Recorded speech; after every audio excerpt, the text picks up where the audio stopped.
Capítulo 8. Los niños y el derecho a la verdad. BRDA de XTRIOR. La verdad exterior responde a la realidad objetiva. Hoy es lunes, está nublado, soy mujer, tengo 30 años, tengo 5 hijos, esto es un plato de comida, etc. Cuando comunicamos entre adultos nos manejamos con códigos aceptados previamente, que presuponen un cierto conocimiento sobre diferentes cuestiones. Por ejemplo, aviso a mi marido que voy a trabajar. Esta información presupone una serie de situaciones que él conoce de antemano: dónde es mi trabajo, cuántas horas me voy de casa, por qué lo hago, cuánto dinero gano, en qué consiste mi trabajo, qué sentido tiene para mí, si me gusta o no, si trabajo con otras personas, etc. Lo transmito con un mínimo de información que es suficiente para la comprensión del adulto, además de los conceptos de tiempo y espacio que ya tiene incorporados. Los niños, sobre todo los niños menores de 3 años, es decir, antes del inicio del lenguaje verbal, necesitan contar con la información verdadera, justa, dicha con palabras claras. A diferencia de las personas adultas, ellos no cuentan con el concepto abstracto de tiempo y espacio, por lo tanto, las situaciones más banales tienen que ser anunciadas una y otra vez antes de que sucedan. Incluso a los niños un poco mayores les ayudamos con referencias puntuales, por ejemplo: antes de comer va a pasar tal cosa, cuando vuelva papá de trabajar haremos tal otra, etc. ¿Por qué es necesario darles tantas explicaciones? Porque la verdad concreta dicha con palabras organiza el entendimiento de los niños y construye la estructura emocional sostenida por la lógica. Las palabras con sentido lógico son mediadoras entre los niños y el mundo. Tomemos como ejemplo la comunicación entre adultos: mi marido me anuncia, esta noche vuelvo a las 3 de la madrugada. Me informa sobre algo real, pero no es suficiente explicación lógica para mí, y no entiendo ni acepto que vuelva a las 3 de la madrugada, porque no es costumbre en nuestros acuerdos de matrimonio. No puedo construir mi realidad con tan poca información. En cambio, si me avisa, esta noche vuelvo a las 3 de la madrugada, porque después de la reunión con mi gerente va a haber una cena de empresarios y supongo que va a terminar muy tarde, ya que está previsto comenzar a medianoche, cuento con suficiente información para organizar mi entendimiento, amoldarme y aceptar la situación aunque no sea agradable para mí. Fundamentalmente comprendo de qué se trata. En la comunicación cotidiana con los niños, cuando una madre le dice a su hijo, me voy a trabajar, el niño no dispone de suficiente información para construir su pensamiento ni su realidad. ¿Qué significa trabajar? ¿Cuándo va a volver? ¿Por qué se va? ¿Qué va a hacer el niño en ese lapso de tiempo? Es vital comunicar a los niños la verdad exterior con lujo de detalles, tratando de percibir el mundo desde los ojos de ese niño, porque cada momento es infinito, cada sensación es eterna. Los niños están supeditados a la órbita celestial, y los adultos les obligamos a descender a la realidad terrestre. Esta capacidad de conectar el cielo con la tierra, el espíritu con la materia, es una de las características de la mujer puérpera que habita los dos aspectos simultáneamente. La magia de las palabras logra acercar el mundo sutil del niño pequeño y el mundo concreto de los adultos. Por eso, las palabras deben ser utilizadas, son la traducción de lo que pasa. Las madres pasamos muchas horas a solas con los bebés, eso nos facilita el entrenamiento para que fluya la comunicación ni verbal permanente. No hay testigos que juzguen la supuesta locura de hablar con esas criaturas diminutas y desconocidas. Es el periodo ideal para hablar previniendo a los bebés sobre todo lo que va a acontecer, por ejemplo: ahora te voy a cambiar el pañal, tal vez sientas frío, vamos a salir a pasear y tengo que abrigarte, o, vamos a ir juntos al supermercado, allí hay ruido, luces fuertes y demasiada gente.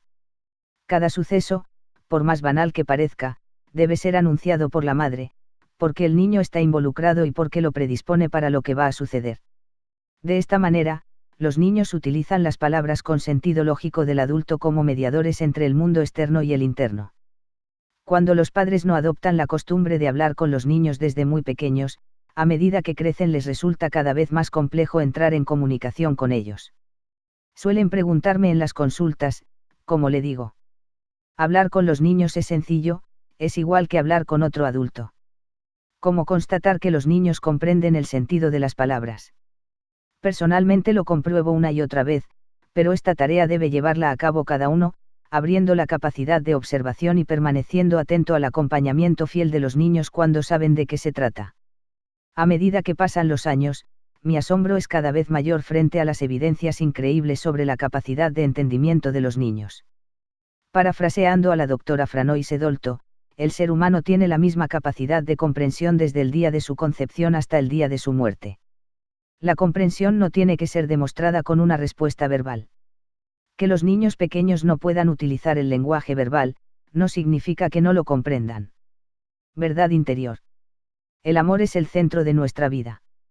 Y la verdad es el eje de la comunicación, tanto con uno mismo como con los demás. De hecho, hablar con el corazón, es contar la verdad interior. La verdad interior es lo que me pasa, lo que siento, lo que deseo, lo que temo. Si soy capaz de mirar dentro de mí sin prejuicios, si me conecto sencillamente con lo que me pasa, si no me apresuro en valorarlo como bueno o malo, entonces me relaciono con la verdad interior, que es la expresión del alma. Los adultos necesitamos comprender nuestros sentimientos, encontrarles una explicación. Solo así nos amigamos con lo que nos pasa y podemos atravesar cada situación con mayor entendimiento. Por ejemplo, en los grupos de crianza, Paulina cuenta que se deprime con facilidad por las tardes, le sucede con frecuencia, pero no lo puede evitar.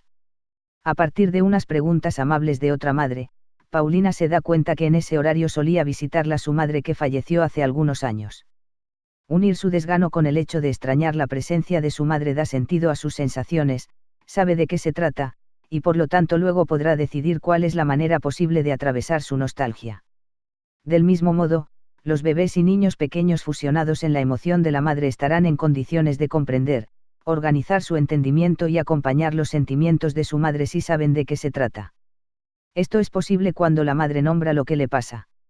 Decir la verdad, toda la verdad del corazón, es hacerse cargo de lo propio para liberar al bebé en la lenta separación emocional, indispensable para que pueda crecer y constituir su propio yo. Otro ejemplo, una mujer termina su baja maternal y debe volver al trabajo. Organiza correctamente el cuidado de su bebé de 3 meses. La noche previa al comienzo de su jornada laboral, el bebé hace un espasmo respiratorio. ¿Acaso es un acontecimiento imprevisible? No, es tan frecuente como la falta del reconocimiento de la angustia que provoca en una madre el hecho de dejar a su bebé tan pequeñito durante tantas horas. El bebé siente la misma angustia y se hace cargo de manifestarla por ambos. En este caso, ¿qué significa decir la verdad? Decir la verdad al bebé es conectarse primero con esta situación ambivalente: necesito o quiero trabajar, pero también me angustia y me asusta dejarte al cuidado de otra persona, quiero irme pero también sufro por dejarte. Reconocer lo que me pasa, comunicar lo que me pasa, es darle la posibilidad al bebé de comprender y separarse de lo que me pasa. De lo contrario, el bebé se hace cargo de comunicarlo, él realiza la angustia a través de la manifestación del síntoma.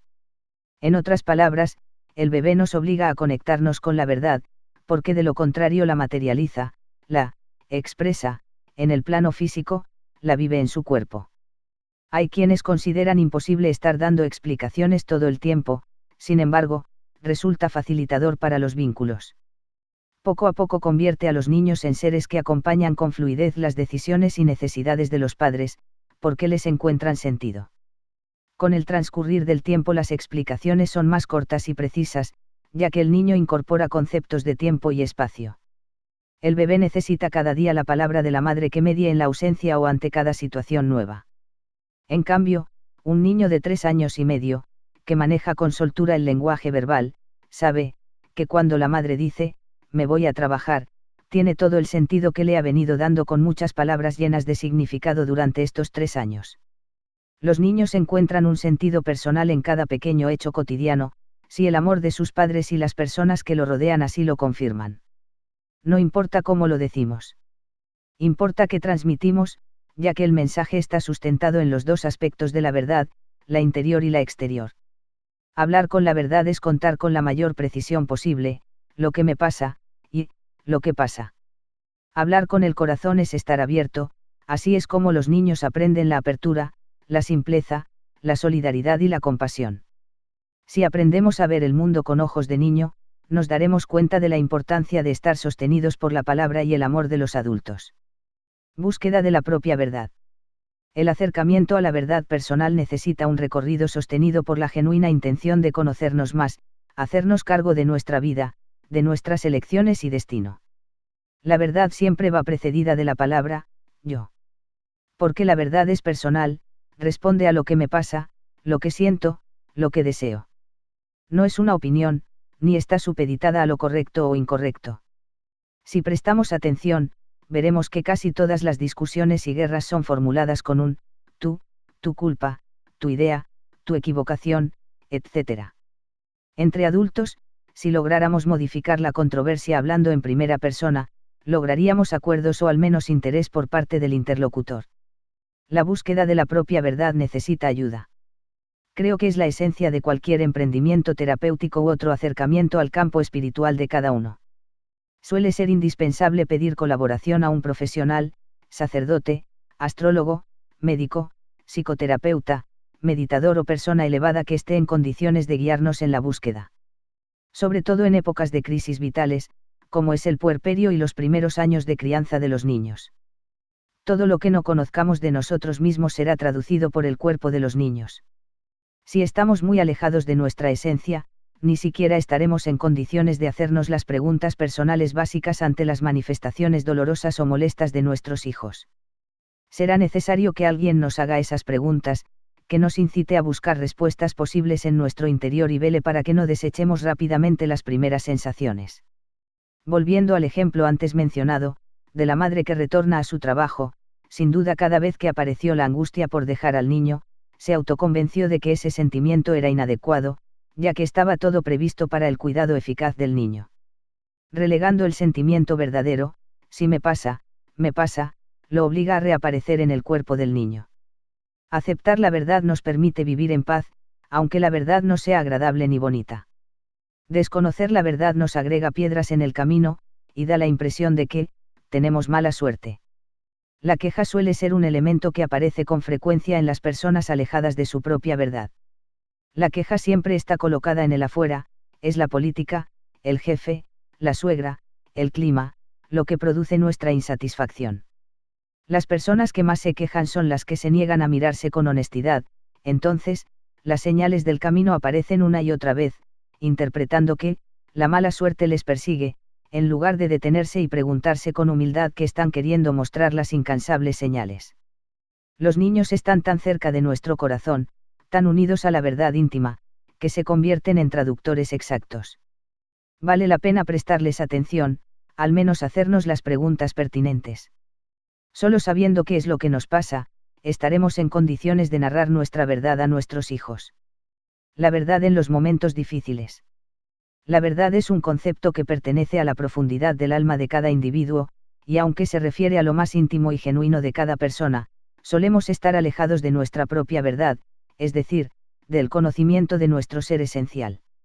Ser verdaderos con nosotros mismos requiere en principio la intención de cuestionarnos permanentemente. El secreto reside en ser capaces de interrogarnos en primera persona del singular: ¿qué quiero? ¿Qué me pasa? ¿Quién soy? ¿Qué me atemoriza? ¿Qué ofrezco? La verdad siempre es personal, es la verdad del corazón. Solemos apretar nuestras manos sobre el pecho cuando decimos algo muy sincero y sentido. La verdad siempre hace referencia a nuestra intimidad, es decir, al interior de nuestro mundo emocional.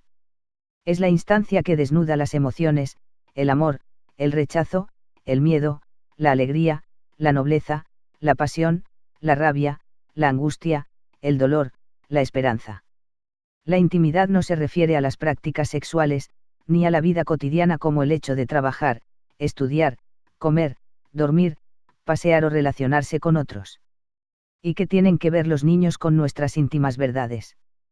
Comprenderemos la profunda relación entre los niños y los adultos si tenemos en cuenta que los niños pequeños son seres de fusión, que viven dentro del mundo emocional de las personas que los rodean.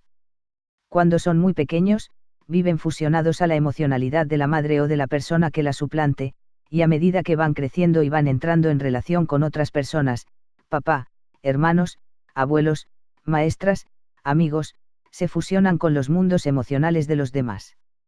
Recordemos que los niños son fusionales, es decir, que indefectiblemente se fusionan para entrar en relación con los demás. Podemos constatar este funcionamiento cuando los niños entran en un lugar desconocido y necesitan un tiempo largo para adaptarse. En realidad, están activando el proceso de fusión que les permitirá luego permanecer en ese sitio. Es común en las fiestas de cumpleaños que se conecten, cuando es la hora de irse y se torna dificultoso arrancarles del lugar, a menos que se lleven consigo algo que los mantenga fusionados con el ambiente. Es importante que los adultos comprendamos este proceso genuino y vital en los niños y que en lugar de juzgarlos por maleducados, facilitemos los procesos fusionales permitiendo que se lleven prestado algún juguete o permaneciendo un rato más en el lugar del que necesitan desprenderse con tranquilidad. Lo que me interesa destacar con estos ejemplos es la naturaleza de fusión de los niños, y la convicción de que, así como se fusionan con el ambiente físico, también viven fusionados con el mundo emocional de los mayores que les rodean.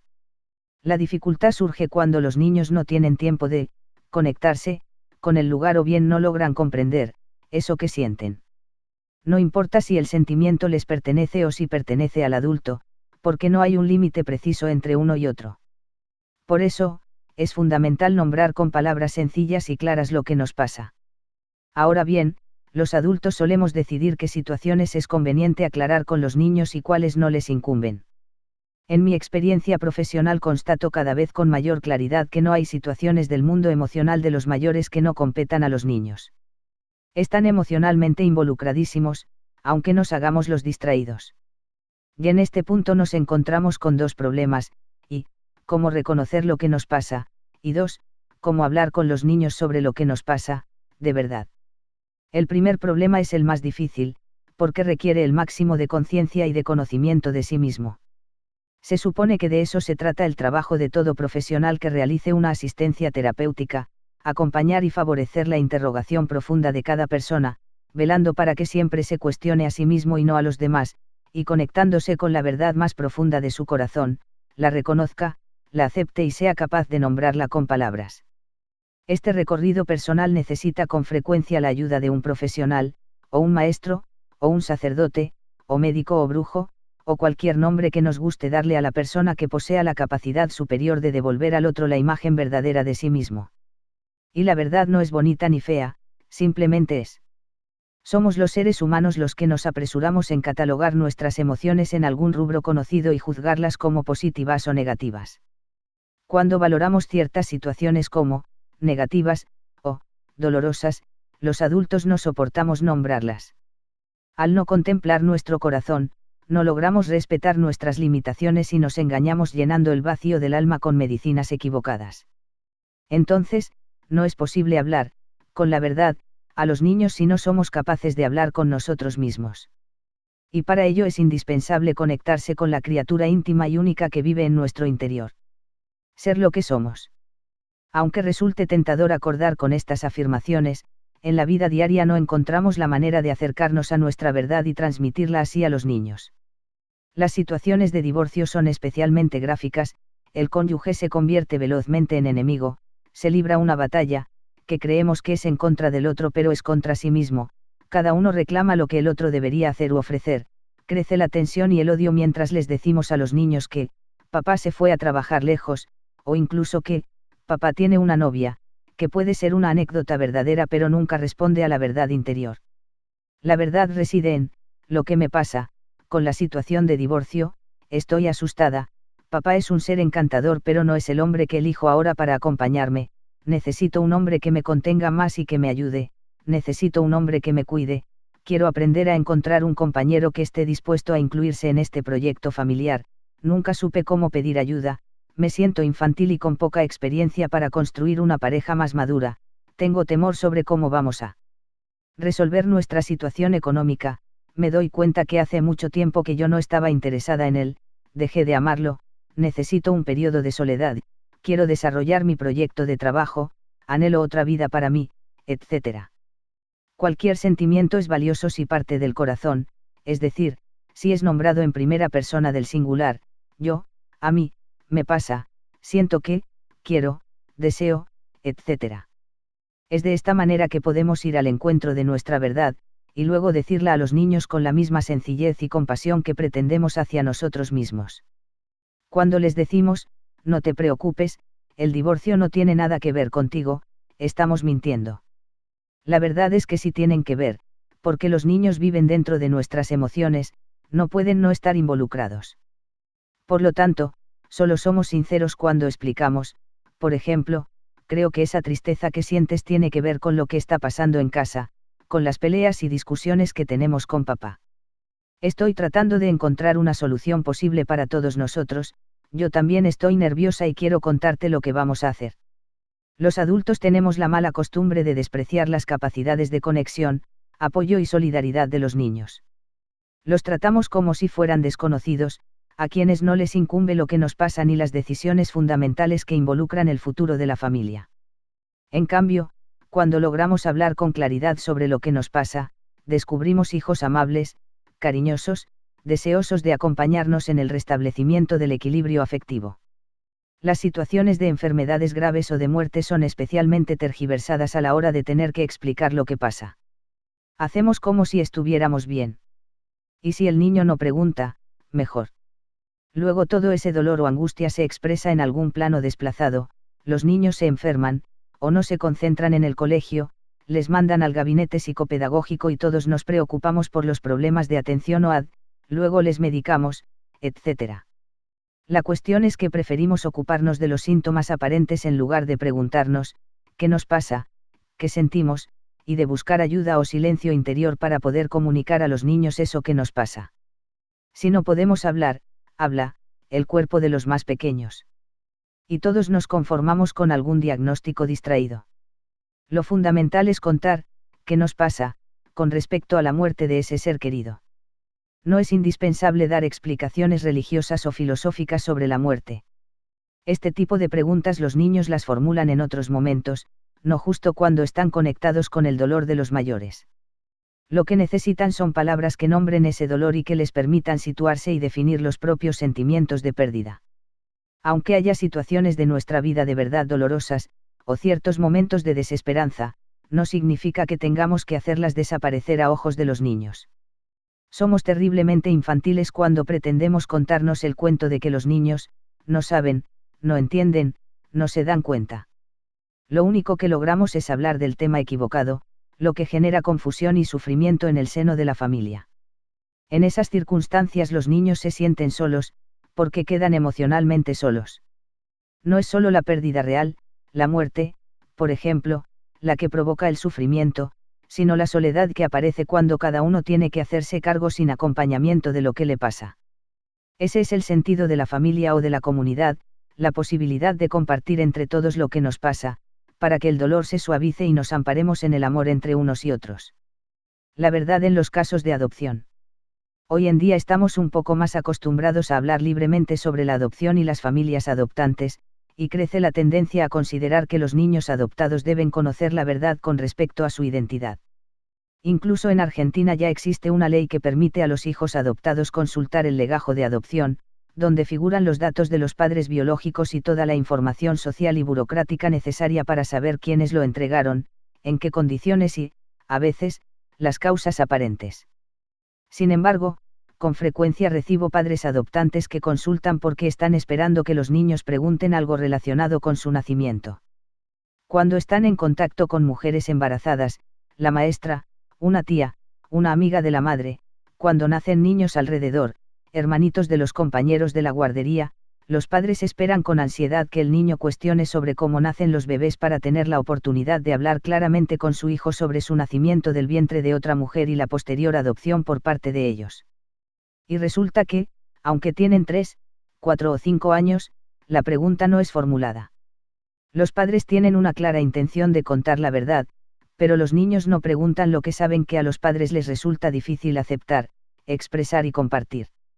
Decir la verdad no significa contar brevemente la historia anecdótica alguna vez, sino vivir a diario rodeados del florecimiento de la verdad interior, que está sostenida en ese deseo, esa búsqueda y ese encuentro con el niño real que se constituye al fin en hijo. La mayoría de los padres toma la decisión de adoptar un niño cuando antes fracasó la concepción de un hijo biológico. No es así en todos los casos, hay familias con varios hijos que en determinado momento deciden incorporar a la familia un niño necesitado. Pero reflexionaremos aquí sobre las sensaciones ambivalentes de los padres que han anhelado durante años la llegada del hijo biológico, luego han asumido la imposibilidad de concebir, después la decisión de adoptar un niño, la búsqueda ardua, y por último la adopción. Estos niños suelen ser muy deseados, mimados, esperados y amados. Sin embargo, hay padres que se sienten en la obligación de tener que protegerlos de este hándicap que llevan consigo por ser niños, adoptados, con el temor de que sufran alguna discriminación en el ámbito escolar o social. Por eso me interesa compartir una sensación personal con respecto a la fortaleza espiritual excepcional de estos niños que buscan con ahínco a sus padres. Muchos adultos adoptantes reconocen una vivencia sutil pero muy clara y definida al encontrar al hijo, como si estuvieran respondiendo al llamado específico del niño, y al acudir guiados por sus señales, comprueban que estaban en sintonía aún antes del encuentro efectivo. Me parece que estos niños son especialmente aguerridos, y que poseen fuerza y decisión para enfrentar las adversidades. Creo que estas cualidades les hacen en algún modo poseedores de una luz que otros no ven y de un poder que otros no vislumbran. Por eso estos encuentros merecen ser celebrados con especial alegría, ya que fueron posibles gracias al deseo de amar y cuidar por parte de los adultos, pero sobre todo gracias al insistente llamado del niño, que guió de alguna manera a los padres hacia él. Aquí hay algo para valorar y compartir, para mostrarlo al mundo como un suceso que se festeja socialmente, como los compromisos, los casamientos, los nacimientos, las mudanzas, los diplomas, los logros que no se ocultan ni se cuentan en voz baja. Estamos festejando un milagro, una maravilla y una manifestación de la fortaleza humana. Hay algo de magia en todo esto, el deseo de tener un niño, la posibilidad de encontrarlo y la sensación de que el universo tiene un fin preestablecido y que pocas cosas suceden por casualidad. Cuando vemos por primera vez al niño que vamos a convertir en nuestro hijo, tenemos la certeza de presenciar una danza de duendes que festejan con alegría y se mueren de la risa cantando: ya sucedió, lo logramos. Las fuerzas invisibles conspiraron para que el milagro se produjera. Y somos protagonistas del sueño, y el niño es recibido con flores y guirnaldas, los adultos nos convertimos en padres, y los días y las noches se suavizan amparados por un coro de ángeles. Las historias de las adopciones de los niños son relatadas por los padres con increíbles semejanzas. Suelen contar una y otra vez con lujo de detalles los recuerdos del desenlace minutos antes de encontrar a la criatura. Recuerdan los olores, las palabras, la firma y el sello estampado en un papel que legitima la adopción, la persona que lo entrega envuelto en una manta dorada, el llanto dulce y la llegada a casa. Cada detalle recordado ilumina los ojos de los padres, y les permite agradecer a los reyes y magos que les han prestado auxilio en el viaje subterráneo y desgarrador hasta llegar al encuentro del niño amado.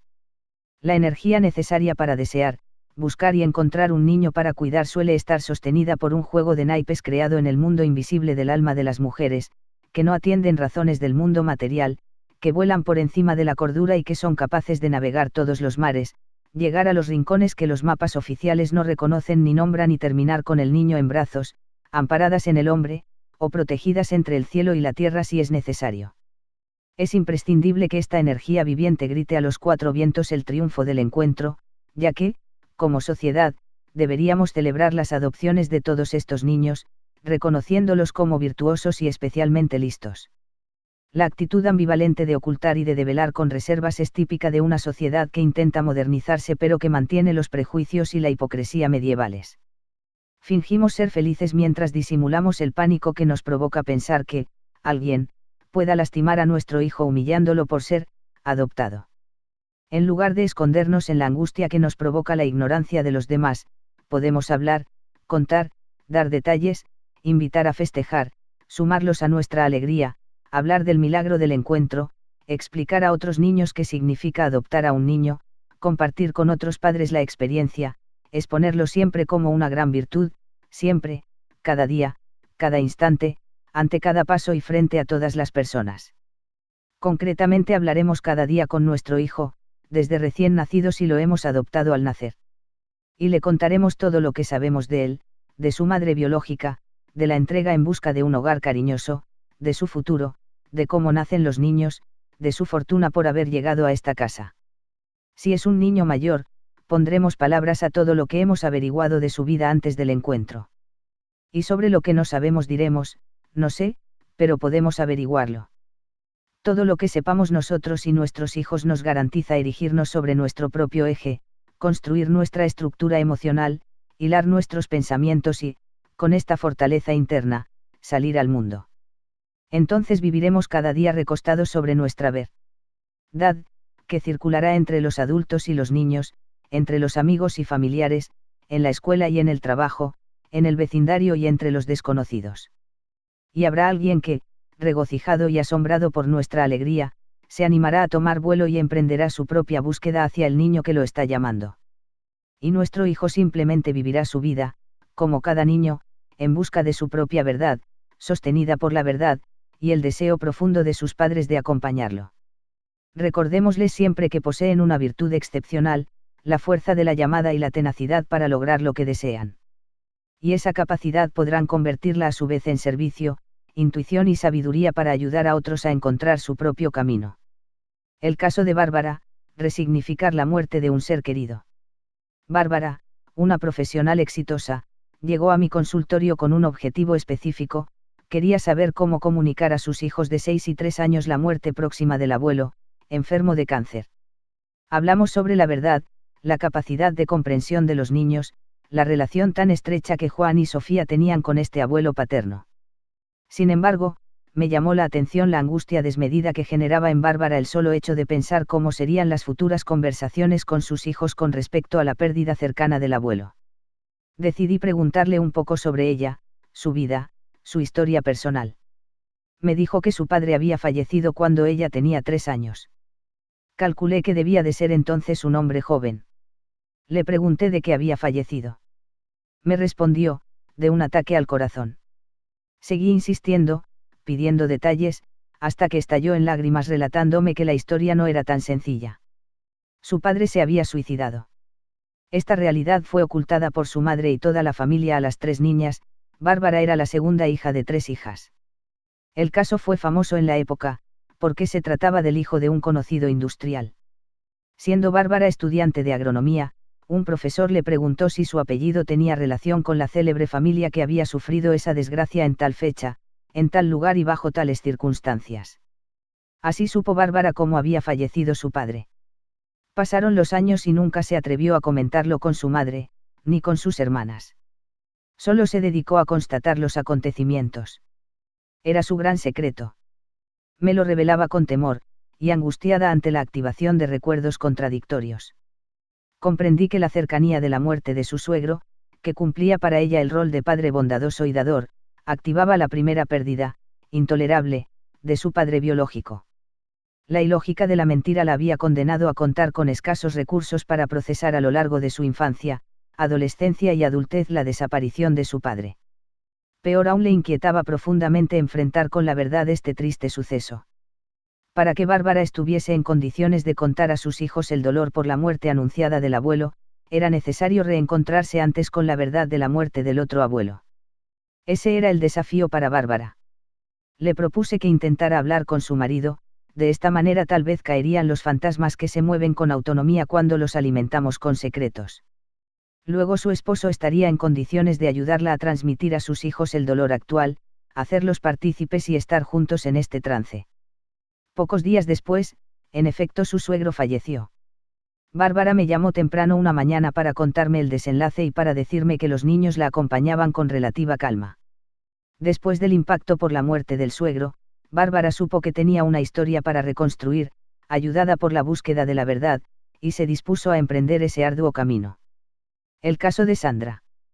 Cada año, en mis clases de la Escuela de Capacitación de Crianza, a modo de homenaje, cuento una parte de la historia de Sandra. Era una mujer hermosa, frecuentaba los grupos de crianza junto con varias amigas.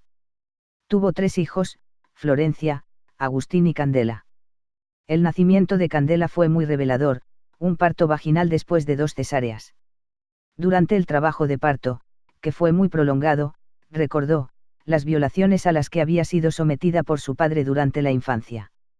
Así lo supimos, cuando nos relató el parto de Candela. El impacto fue enorme entre las mujeres presentes. Durante los meses siguientes, Sandra pasaba esporádicamente por los grupos de crianza, generalmente para compartir algún tema intrascendente, como la adaptación de Candela a la guardería o alguna discusión familiar. 3 años más tarde, un buen día su íntima amiga me comentó que estaba preocupada por Sandra, ya que ella rehuía el contacto amistoso y eso no era un buen síntoma. Al día siguiente, su amiga me llamó por teléfono para avisarme que Sandra estaba internada en el hospital y que le habían hecho una histerectomía. A la mañana siguiente falleció. Tenía 29 años. La impresión y la parálisis que produjo esta noticia en quienes la conocíamos y la queríamos fue inmensa. La noticia fue caótica e incomprensible para quienes la recordábamos riéndose a carcajadas y tomándose la vida con buen humor. Intentamos hilar pedazos de su historia en busca de comprensión. Así supimos que Sandra atravesó su infancia violada por su padre a partir de los 9 años, y que su madre fue quien sostuvo con vigor que esa historia era inventada. Es decir, que eso que Sandra decía que pasaba, la madre negaba que pasara. Se autoconvenció, al igual que casi todos los niños violentados y abusados, que necesitan negar en la conciencia lo que sucede para seguir viviendo, haciendo como si eso que viven en realidad no existiese. Supimos también que Sandra sufría de hemorragias vaginales muy intensas, que nunca habían sido diagnosticadas, podían durar varios meses y aunque la madre sabía que sufría de esta dolencia, la minimizaba. Supimos detalles desgarradores. Trazamos un mapa de violencia familiar a partir del cual comprendimos que Sandra no tenía salida. El marido de Sandra también se dedicó a mirar para otro lado. Y el silencio.